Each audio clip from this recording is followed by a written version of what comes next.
welcome back to my channel, Beautiful Minutia. If you're new here, my name is Tiffany, and today I'm going to be sharing with you books that I purchased for our homeschool this fall. So my daughter is going into 8th grade, and we are Charlotte Mason style homeschoolers. And if you don't know anything about the Charlotte Mason method for homeschooling, all you really need to know for this particular video is that it's very heavily literature based. And so a lot of the curriculum that I purchased for homeschool is books. And I mean, I guess that's true even if you're not a Charlotte Mason style homeschooler, but you're purchasing more textbooks and stuff in that case. And Charlotte Mason was very focused on books which she called living books, which made things feel alive and more interesting than kind of a dryly written textbook. And so I typically use for a lot of my subjects, the curriculum that I use is Ambleside Online, which is a free Charlotte Mason curriculum. You just have to purchase the books, but the schedule is free and all that kind of stuff. But I do kind of like pick and choose stuff otherwise, so I don't stay just with Ambleside Online. I kind of shuffle around. I already did own some of the books that we are using for this fall, especially the literature books. I owned those already, but I did have to purchase quite a few books. So I wanted to do a video showing you what I bought for homeschooling this fall, because even though this is a booktube channel, all of our homeschooling stuff is very book-based, and I've had so many of you express that you love it when I share homeschooling content. So here we go. Okay, we are going to start with science. So science is somewhere that I often diverge from Ambleside Online because I just am looking for a little bit more than what they have. So we're going to try master books this year, which we've never tried for science before. So the one that we ended up doing is Applied Engineering, which is the subtitle is Studies of God's Design in Nature. And so this is about engineering and things that are created that mimic things that you find in nature. So this was the subject that Claire really wanted to do because they had different topics of science and she thought this sounded the most interesting. So that's what we're doing for that. It does come with a couple of books because this is like, you know, has like the experiments, it has tests, it has all that kind of stuff in it. But it comes with this book called Discovery of Design, Searching Out the Creator's Secrets. And then this one is called Made in Heaven, Man's Indiscriminate Stealing of God's Amazing Design. Oh, so here's an example. Learning about the human eye and how a camera lens mimics the human eye. So it's different things like that. I did purchase one science book for Ambleside Online because I had Claire choose which one she would rather do. But she loves, we read a book by Henry Faber a few years ago. I think it was the Storybook of Science. And so this year's was The Life of the Spider. There were other books that were included as well, but she loved the Faber book so much that she's like, please, can we just get that book? And I'll read this book also alongside. So this has nothing to do with the other science that we're reading, but obviously it is all about spiders and she just really loves this author. I think most of what I have here is probably history. So one book I have here is The Ecclesiastical History of the English People. I think this is split up over multiple years. So this is one. I think we're doing like early British history this year because she did ancient history last year. We also have In Freedom's Cause by G.A. Henty. This is the story of Wallace and Bruce. I think one of the main books that we'll be using for history is this really beautiful copy of The Birth of Britain by Winston Churchill. I was really excited that I found such a pretty copy for used online because most of these books I did purchase online through Abe Books. I will usually compare the prices of Amazon, used copies on Abe Books, and then I will also, because Abe Books will pull from different websites like Second Sale, Thrift Books, Goodwill, eBay, and they pull and find the cheapest one for you. So Abe Books is a terrific resource. And then I also look at Rainbow Resource, which is specifically for homeschool curriculum. And so I compare the prices of all of those and then just go with whichever one's the cheapest. So I always have like a million packages coming in, but this one I found used for cheaper than it would be new for a far less pretty copy. I guess this is kind of like, this is biography slash history, but we have Mark Twain's Joan of Arc here. And I've not read this before. I know some people who have, but it's kind of a thick a thick book. It's like over 400 pages. So we'll see what she thinks of this, because she actually hasn't read any Mark Twain yet. We haven't read Tom Sawyer or Huck Finn or any of his other works. For like a spiritual formation book, one of the books that I purchased for, I think this is like for the first term, I had the books for the other ones, is And the Word Came with Power. And this is a story of like people going to minister to other people groups, but I don't really know anything else about it. There was another book that I really wanted that was the other alternate. They gave you 2 suggestions, but I think it's out of print and I couldn't find it. And it was a book, if I can find the title, I'll put it on the screen here. But it was a book about people who started this like safe house for people who were disabled, who were being like killed by the Nazis in World War II. And I thought that sounded incredible. And so I'm still on the lookout to see if I can find that one, because if I can, I would rather her read that. But this one was the alternate, and I got it for a few dollars used. So if we end up finding a copy of the other one, I won't be upset. So for geography, we are actually doing Ambleside Online this year, which we've never done before. We've always done Simply Charlotte Mason, and they have books that go along with like map drills and stuff like that. So we're going to have to find our own map drills for this, because Ambleside Online does not provide that, but they do have a website that they recommend. So I need to find that. But Claire was interested in trying the books that they had. So one of them here is called The Brendan Voyage. I don't know. It's from the voyage of St. Brendan to America. An Irish monk and his crew sailing across the Atlantic in a boat made of leather nearly 1,000 years before Columbus. And it's a legend. And they're like, could it have actually been real? And what would it have looked like if it was?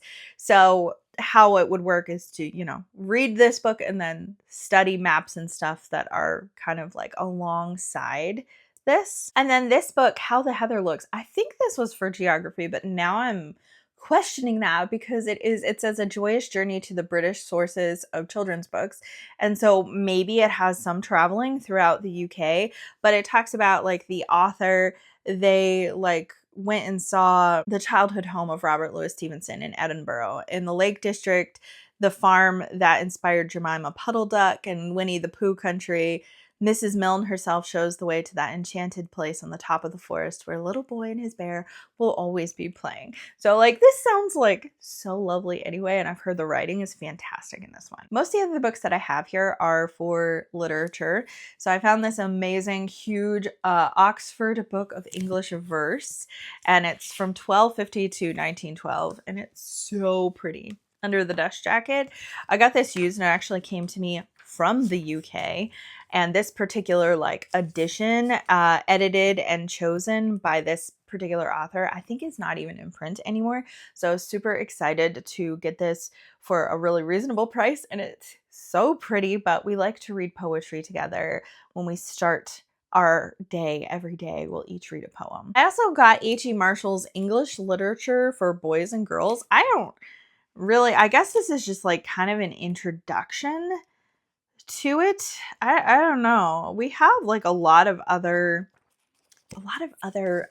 literature books that we're reading this year. So I'm still like preparing the school year. I ordered all the books, but I have to like put everything together. So I'm not exactly sure where all this is fitting in, but due to the thickness of the book, I feel like there's a really good possibility that this is going to be over more than 1 year. I got Chaucer for Children, A Golden Key.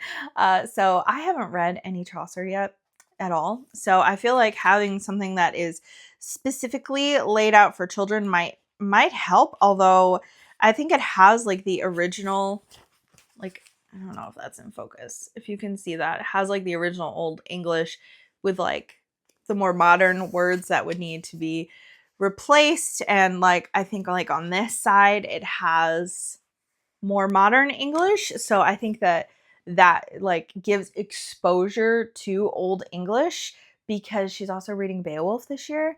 So I think that this is more for exposure than anything else. So this is more language arts than literature, but it piggybacks off nicely. So The Grammar of Poetry by Matt Whitling. This is like a course that I just saw. This was not on Ambleside Online or anywhere else, but it has like some really great teaching of different things that you see in poetry, and then poems where you can find those things, different rhyming schemes, and all of that kind of stuff. And then an opportunity to write your own poetry as well. And I just thought this sounded like so much fun. We've always done Brave Writer for language arts in the past, but last year we started using Fix-It Grammar. So we're on to level 3 for that. We started at the very bottom, which was stuff that she mostly already knew, but because it keeps building on it, and basically this has like a story within it, and things in the story are wrong. You have to mark the different parts of speech and diagram it, and then you have to correct the sentence and write it correctly. And so it's a really fun way to kind of do diagramming sentences and dive a little bit more into like strict grammar than what Brave Writer has to offer. So I do really like this. I think it's really fun. Claire wanted to continue with this year instead of going back to Brave Writer, so that's what we're doing. I'm also going to be adding something that I did when I was in 8th grade that really has helped me as an adult. And they don't even make this anymore. I found this used online. English from the roots up. So this is teaching you different Latin and Greek root words and what they mean and where you find them in words. And it's so helpful when you find a word that maybe you don't know that has some of these common Greek and Latin root words in them.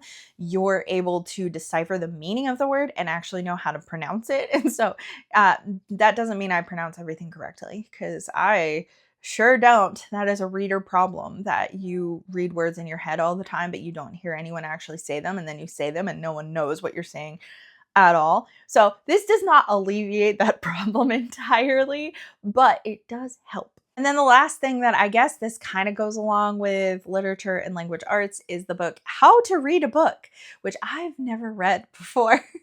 But essentially it teaches you how to critically think while you are reading books and all of that kind of thing, and trying to decipher different things, different types of reading, like skimming, inspectional reading, speed reading, how to extract the author's message, criticize the different reading techniques for reading practical books, imaginative literature, plays, poetry, history, science, mathematics, philosophy, and social science.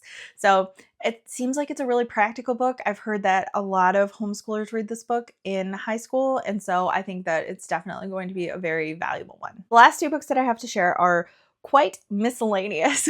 So this one is called Whatever Happened to Penny Candy, and it's a book about like economics essentially, and inflation and how things change over time, what causes the prices of things to change, to go up, all of those kinds of things. And then lastly, for like kind of logic and stuff like that, I purchased The Fallacy Detective, which has 38 lessons on how to recognize bad reasoning. And I love books like this so much, because I feel like oftentimes kids, and this is not new actually, because this was definitely true when I was growing up, kids are told what to think, not how to think.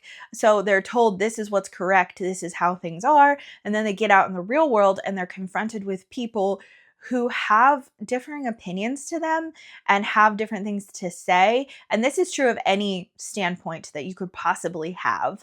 No matter what your worldview is, you're going to encounter people who have a different worldview than you. And your worldview will be utterly and completely shaken if you don't know how to think for yourself, how to investigate, how to find the truth in something, how to know when someone is trying to argue with you and tell you that you're wrong, how to recognize bad arguments, bad reasoning, how to like logically think through a situation and a conversation and a debate. And so I feel like this is something that is so helpful, but it is like a workbook. It's interesting because it does have things like, this is statistical fallacies. It's got like a little comic in it, and then it has like an actual like lesson. That one's about generalization, and then it has like questions, and so you're looking at statements and saying, is this a generalization or is it not? And so I think that this is going to be fantastic. My daughter is a pretty deep thinker anyway, so I think that this is just going to further hone that in her in a way that will be helpful to her, hopefully for the rest of her life, because that's one of the goals of homeschooling, is to prepare my child for the real world and for life, and to spend that time like giving her a good foundation to to live off of, to know how to function in the real world and how to communicate with others and think deeply about problems. And I think that this is a book that will help with all of that. So anyways, these are some of our plans. These are not all of our plans for the year because, like I said, I owned a lot of the literature books that we needed. I owned some of the history books that we needed. And so there's quite a few books that I already had. So this is not all, even though this is a lot. This is not all. I hope you've enjoyed this little homeschool haul. I would love to hear from you in the comments down below, especially if you are a homeschooler. I would love to hear what books you're really excited about reading this year, some of the books that you've purchased, and if you've watched this and you're not a homeschooler, thank you for getting this far and for caring about something maybe you're not typically as invested in. So I would love to hear from you also of the books that I have here that I have hauled. Have you read any of these? And if so, what are your thoughts? I would love to hear. Thank you so much for watching. If you like this video, please hit like and also subscribe so you can continue to see more bookish content from me. And I will see you again next time.